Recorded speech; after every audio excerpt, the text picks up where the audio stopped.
Welcome back. In the last video, we wrote a bunch of code to import some extra libraries that we need for plotting a confusion matrix. This is really helpful, by the way. Google Colab comes with a lot of pre-built installed stuff, but definitely later on down the track, you're going to need to have some experience installing stuff. And this is just one way that you can do it. And we also made predictions across our entire test data set. So we've got 10,000 predictions in this tensor. And what we're going to do with the confusion matrix is confirm or compare these predictions to the target labels in our test data set. So we've done step number 1, and we've prepared ourselves for step 2 and 3 by installing Torch Metrics and installing MLExtend, or the later version of MLExtend. So now let's go through step 2, making a confusion matrix, and step 3, plotting that confusion matrix. This is going to look so good. I love how good confusion matrices look. So because we've got Torch Metrics now, we're going to import the confusion matrix class. And from MLExtend, we're going to go into the plotting module and import plot confusion matrix. Recall that the documentation for both of these are within Torch Metrics here and within MLExtend here. Let's see what they look like. So number 2 is set up confusion matrix instance and compare predictions to targets. That's what evaluating a model is, right? Comparing our model's predictions to the target predictions. So I'm going to set up a confusion matrix under the variable confmat. Then I'm going to call the confusion matrix class from Torch Metrics. And to set up an instance of it, I need to pass in the number of classes that we have. So because we have 10 classes, they are all contained within class names. Recall that class names is a list of all of the different classes that we're working with. So I'm just going to pass in the number of classes as the length of our class names. And then I can use that confmat instance, confusion matrix instance, to create a confusion matrix tensor by passing into confmat, which is what I've just created up here. Confmat. Just like we do with our loss function, I'm going to pass in preds equals our ypred tensor, which is just above ypred tensor that we calculated all of the predictions on the test data set. There we go. That's our preds. And our target is going to be equal to test data dot targets.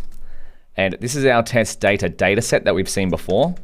So if we go test data and press tab, we've got a bunch of different attributes. We can get the classes, and of course we can get the targets, which is the labels.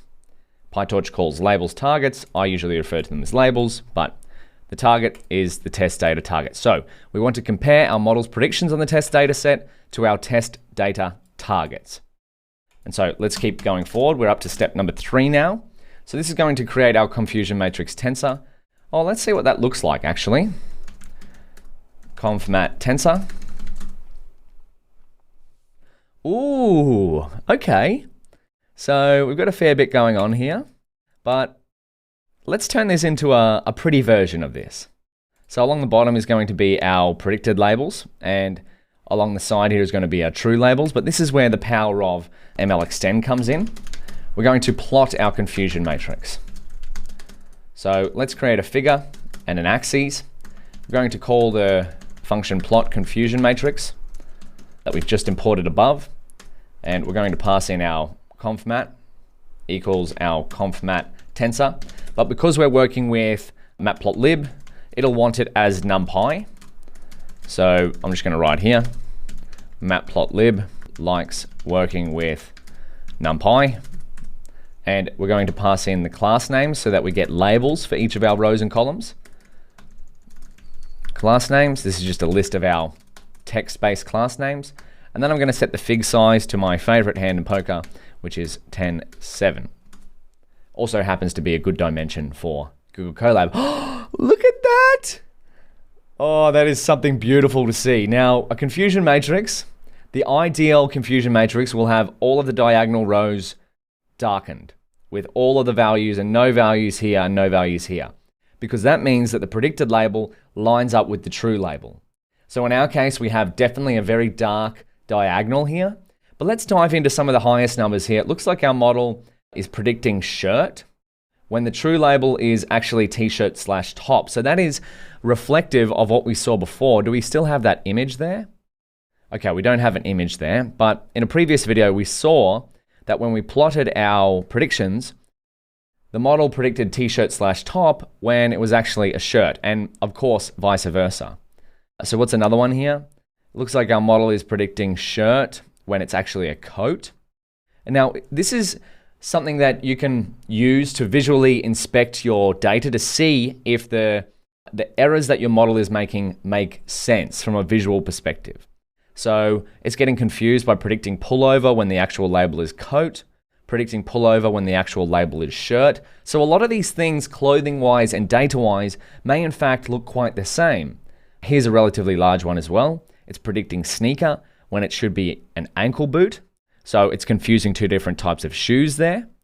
So this is just a way to further evaluate your model and start to go, maybe our labels are a little bit confusing. Could we expand them a little bit more? So keep that in mind. A confusion matrix is one of the most powerful ways to visualize your classification model predictions.